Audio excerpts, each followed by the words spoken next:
and I am ready to support all efforts to adjust the global trade system to the realities of the world economy. But I also want to make something very clear.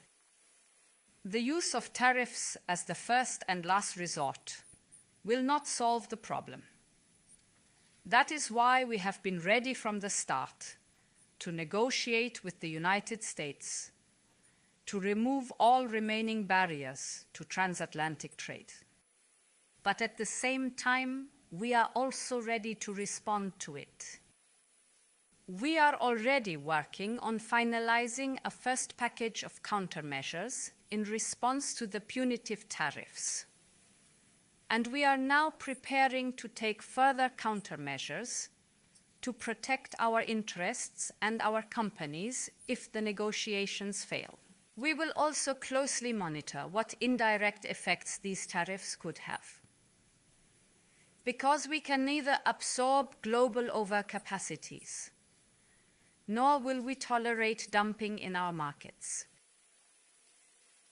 As Europeans, we will always defend our interests and our values. And we will always stand up for Europe. But there is also an alternative way. It is not too late to address concerns through negotiation, which is why our Trade Commissioner, Maroš Šefčovič, is in constant contact with his US counterpart. We will work towards reducing trade barriers, not increasing them, but lowering them. Let's move from confrontation to negotiation. That is the right path. Lastly, I would like to address the people in Europe directly. I know how disappointed you are that one of our oldest allies is turning away from us.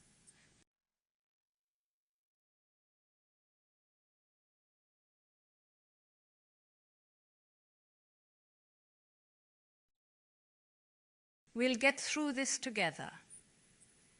If it affects one of us, which has always been the principle in Europe, then we all stand up for each other.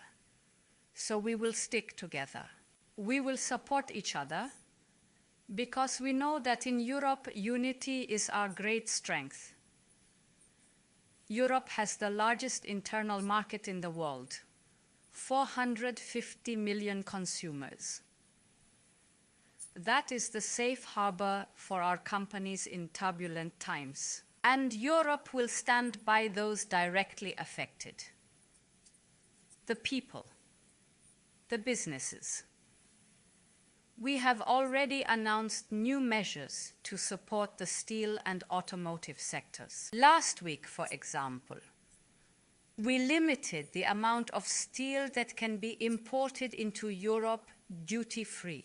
This will give these strategic industries more room to breathe. And we will now convene our strategic dialogue with the steel sector, the automotive industry, and the pharmaceutical sector. Other strategic dialogues will follow to find solutions together. Europe stands together for the people, for the businesses, for all Europeans.